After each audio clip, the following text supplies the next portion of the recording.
Krishnapatnam port container Nellore నుంచి తరలిపోతుందని అన్నారు మాజీ మంత్రి టీడీపీ నేత సోమిరెడ్డి. ఎర్నూరు పోర్టు నుంచి కంటైనర్ ఆపరేట్ చేయబోతున్నారని చెప్పారు. ఫిబ్రవరి నుంచి ఈ ప్రక్రియ ప్రారంభమవుతుందని తెలిపారు సోమిరెడ్డి. కాటుపల్లి, ఎర్నూరు పోర్టులను ఇప్పటికే అదానీ గ్రూప్ ఆధీనంలోకి తెచ్చుకుందని అన్నారు.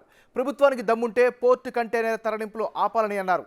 వ్యవసాయ శాఖ మంత్రి కాకాని గోవర్ధన్ రెడ్డి మంత్రి దందా వల్లే పోర్టు కంటైనర్ తరలిపోతుందని ఆరోపించారు సోమిరెడ్డి.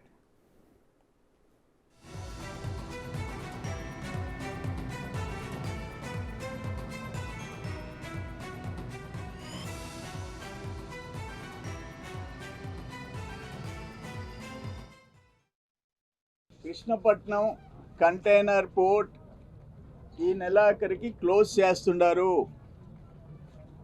ఆక్రా వెజల్ 26 రావాల్సింది 29 వస్తుంది.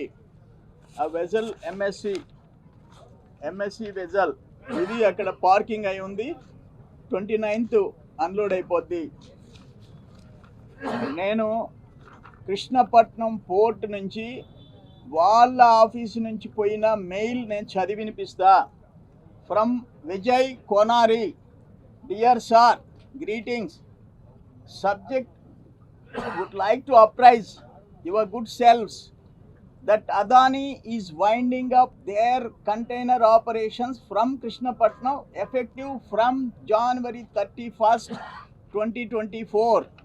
ఈ పోయిన మెయిల్ ఆఫీస్ నుంచి ఆ కంపెనీకి therefore to continue serving your good business requirement we shall file rates in Ennur port please. అంటే దీన్ని జనవరి 31st Krishnapatnam container port close చేసేస్తున్నాము. క్లియర్గా winding up there container operations from Krishnapatnam port from January 31st. నేను మాట్లాడింది కాదు, ఇది పోర్ట్ ఆఫీస్ నుంచి క్లియర్గా మీ బిజినెస్ ఎన్నూరు నుంచి చేసుకోండి, ఎన్నూరు రేట్స్ మీకు ఇస్తాము.